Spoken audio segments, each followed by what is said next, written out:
چند سال پہلے تک اسلام کے راستے میں مصائب اور مشکلات کے پہاڑ حائل تھے، لیکن اب رسول اللہ صلی اللہ علیہ وسلم کے اعجاز، اخلاق اور تدبر سے اور مسلمانوں کے اخلاص، ایثار اور کوششوں سے وہ ایک ایک کر کے دور ہو گئے۔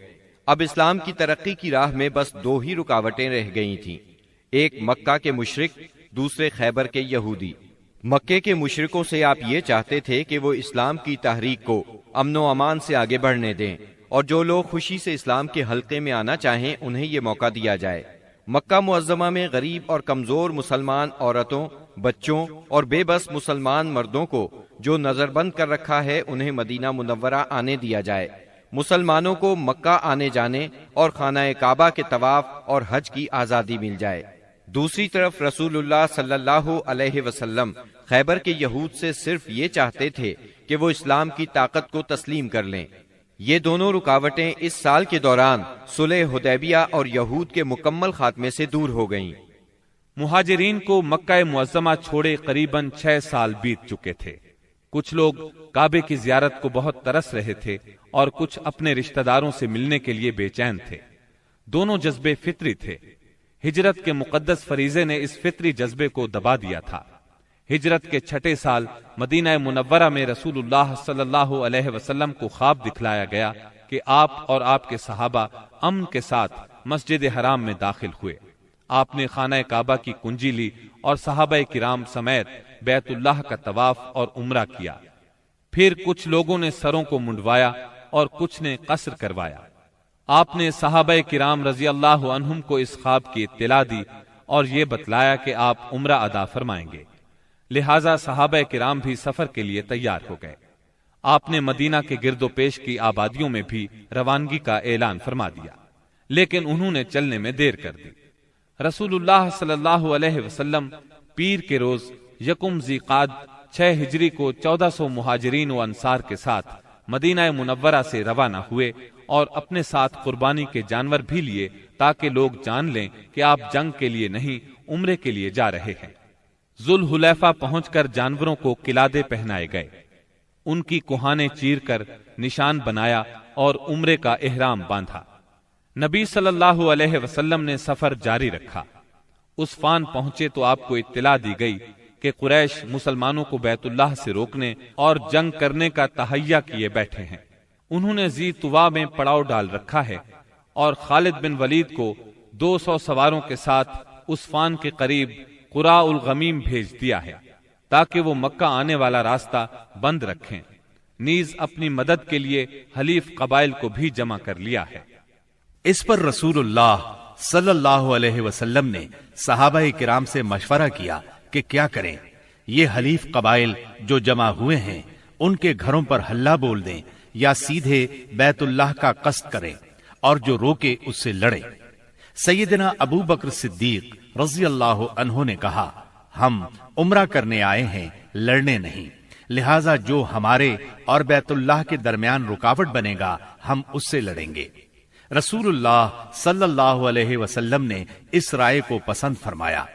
ادھر خالد بن ولید نے ظہر کی نماز میں مسلمانوں کو رکوع اور سجدہ کرتے دیکھا تو کہا، یہ لوگ غافل تھے، ہم نے حملہ کیا ہوتا تو انہیں مار لیا ہوتا۔ پھر انہوں نے طے کیا کہ عصر کی نماز کے دوران حملہ کریں گے، لیکن اللہ نے ظہر اور عصر کے درمیان صلاۃ خوف یعنی حالت جنگ میں نماز کا حکم نازل فرمایا۔ اس حکم میں وضاحت کی گئی کہ اس حالت میں مسلمان نماز کس طرح ادا کریں۔ اس طرح خالد بن ولید کے ہاتھ سے یہ موقع بھی جاتا رہا۔ پھر رسول اللہ صلی اللہ علیہ وسلم نے اس راستے کو چھوڑ کر ایک دوسرا راستہ اختیار کیا اور مکے سے نیچے داہنے ہاتھ چل کر سنیت المرار پہنچ گئے، جہاں سے حدیبیہ میں اترتے ہیں۔ وہاں پہنچے تو آپ کی اونٹنی بیٹھ گئی۔ لوگوں نے اسے اٹھانے کی کوشش کی تو بھی نہ اٹھی۔ اب لوگوں نے کہا، قصوا اڑ گئی ہے۔ اس پر آپ نے فرمایا، قصوا اڑی نہیں اور نہ یہ اس کی عادت ہے، بلکہ اسے اس ہستی نے روک رکھا ہے جس نے ہاتھی کو روک دیا تھا۔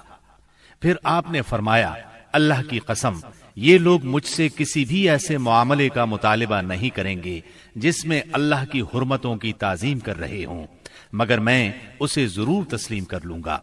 اس کے بعد آپ نے اونٹنی کو ڈانٹا تو وہ اچھل کر کھڑی ہو گئی۔ پھر آپ نے آگے بڑھ کر حدیبیہ میں پڑاؤ ڈالا۔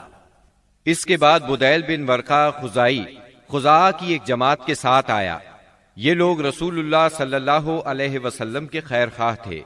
اس نے بتایا کہ قریش آپ سے جنگ کرنے اور آپ کو بیت اللہ سے روکنے کا تہیہ کیے بیٹھے ہیں۔ آپ نے اس سے فرمایا، ہم صرف عمرہ کرنے آئے ہیں، لڑائی کے لیے نہیں آئے، اور ہم صلح کے لیے تیار ہیں، لیکن اگر قریش نے لڑائی ہی پر اصرار کیا تو ہم اس وقت تک لڑتے رہیں گے جب تک کہ میرا سر تن سے جدا نہیں ہو جاتا یا اللہ کا حکم نافذ نہیں ہو جاتا۔ بدیل نے واپس پلٹ کر یہ بات قریش کو بتائی۔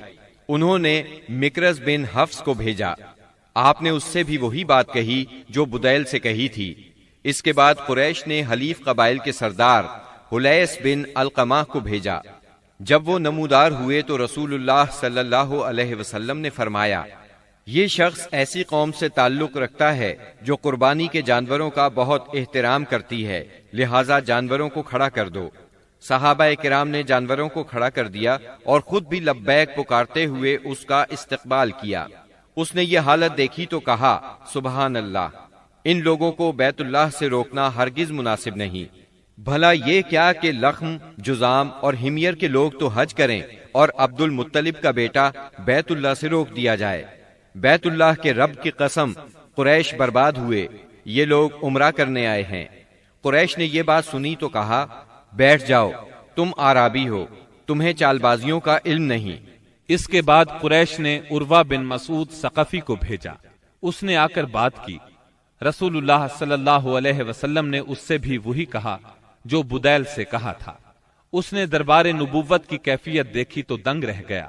اس نے مکہ واپس جا کر کہا، میں نے قیصر و کسریٰ کے دربار دیکھے ہیں، مگر جیسے جانثار محمد بن عبداللہ کو ملے ہیں ان کی کوئی مثال نہیں۔ ان کے نبی جب وضو کرتے ہیں تو یہ لوگ وضو کا پانی زمین پر نہیں گرنے دیتے۔ اب رسول اللہ صلی اللہ علیہ وسلم نے طے کیا کہ قریش کے پاس ایک سفیر بھیجیں جو انہیں یقین دلائے کہ آپ عمرہ ہی کے لیے آئے ہیں۔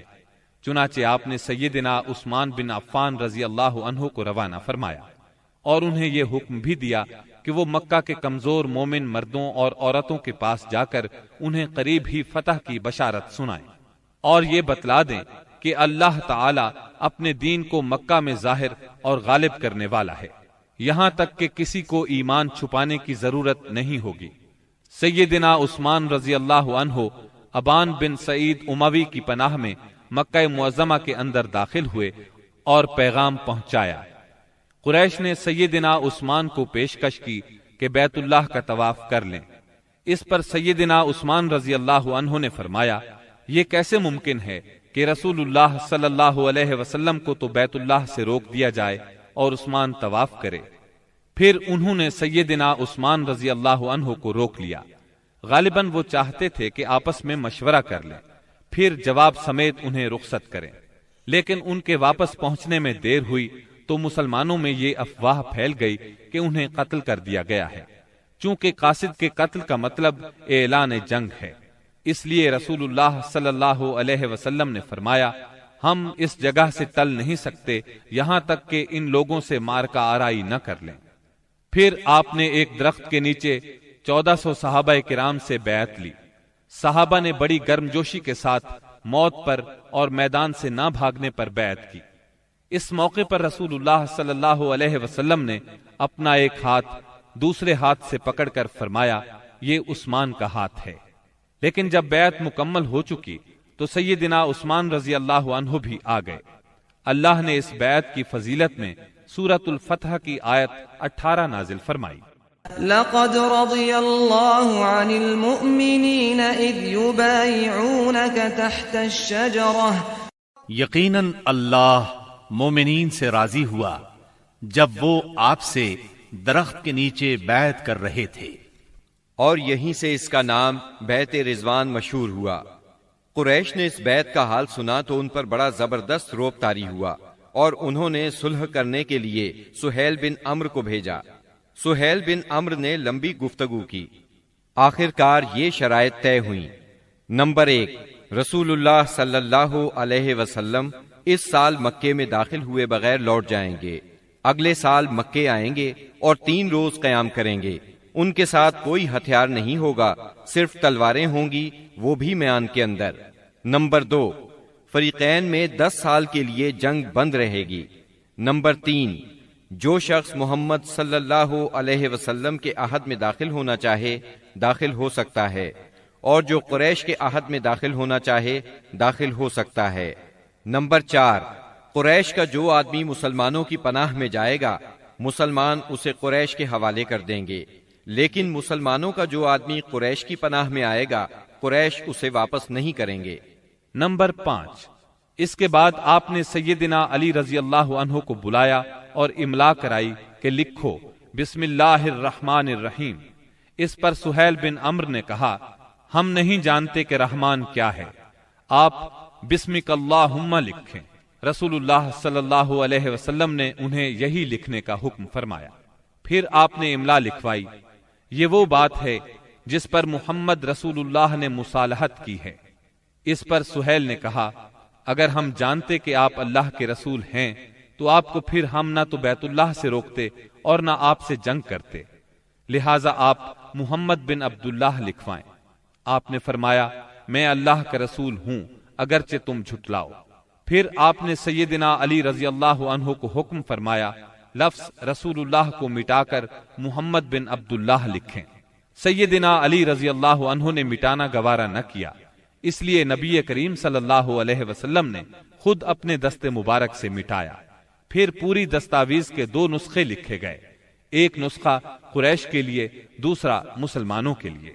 صلح نامہ حدیبیہ کی شرائط ظاہر میں بہت سخت تھیں، اسی لیے بعض پرجوش مسلمانوں کو ان کے ماننے میں تأمل ہو رہا تھا، لیکن جب خود رسول اللہ صلی اللہ علیہ وسلم ان کو مان چکے تو پھر انکار کی جرت کون کرتا؟ اور پھر چند ہی دنوں بعد معلوم ہو گیا کہ یہ شرائط اسلام کے حق میں بے حد فائدہ مند تھی۔ ابھی صلح نامہ لکھا جا رہا تھا کہ قریش کے نمائندے سہیل بن عمرو کے صاحبزادے ابو جندل بیڑیاں گھسیٹتے آ پہنچے۔ سہیل نے ان کی واپسی کا مطالبہ کر دیا۔ نبی کریم صلی اللہ علیہ وسلم نے فرمایا ابھی تو تحریر مکمل بھی نہیں ہوئی۔ اس پر سہیل نے کہا تب میں آپ سے صلح ہی نہیں کرتا۔ آپ نے فرمایا اچھا تم اسے میری خاطر چھوڑ دو۔ اس نے کہا یہ بھی نہیں ہو سکتا۔ پھر سہیل نے ابو جندل کو مارا۔ ابو جندل نے چیخ کر کہا مسلمانوں کیا میں مشرکین کی طرف واپس کیا جاؤں گا کہ وہ مجھے میرے دین سے فتنے میں ڈالیں؟ اس پر اللہ کے رسول صلی اللہ علیہ وسلم نے فرمایا صبر کرو اور ثواب کا باعث سمجھو، اللہ تمہارے لیے اور تمہارے علاوہ جو دوسرے کمزور مسلمان ہیں ان سب کے لیے کشادگی اور پناہ کی جگہ بنائے گا۔ ہم نے مشرکین سے صلح کر لی ہے اور ہم نے ان کو اور انہوں نے ہم کو اس پر اللہ کا عہد دے رکھا ہے، اس لیے ہم بدعہدی نہیں کر سکتے۔ اس صلح کا اثر اسلامی دعوت کی رفتار پر بہت اچھا ہوا۔ عام عرب سے ملنے اور انہیں اللہ کی دعوت دینے کا موقع مسلمانوں کے ہاتھ لگا، چنانچہ لوگ بکثرت اسلام میں داخل ہوئے اور صرف 2 سال میں مسلمانوں کی تعداد اتنی ہو گئی کہ 19 برسوں میں نہیں ہوئی تھی۔ اکابرین قریش جو کہ قریش کا نچوڑ تھے یعنی عمرو بن عاص، خالد بن ولید اور عثمان بن طلحہ جیسے حضرات اپنی رغبت اور مرضی سے مسلمان ہونے کے لیے خدمت نبوی میں حاضر ہوئے، اسلام پر بیعت کی اور اس کے راستے میں جان، مال، صلاحیت، طاقت اور اپنا سب کچھ قربان کرنے کا معاہدہ کیا۔ تب آپ نے فرمایا مکہ نے اپنے جگر گوشوں کو ہمارے حوالے کر دیا۔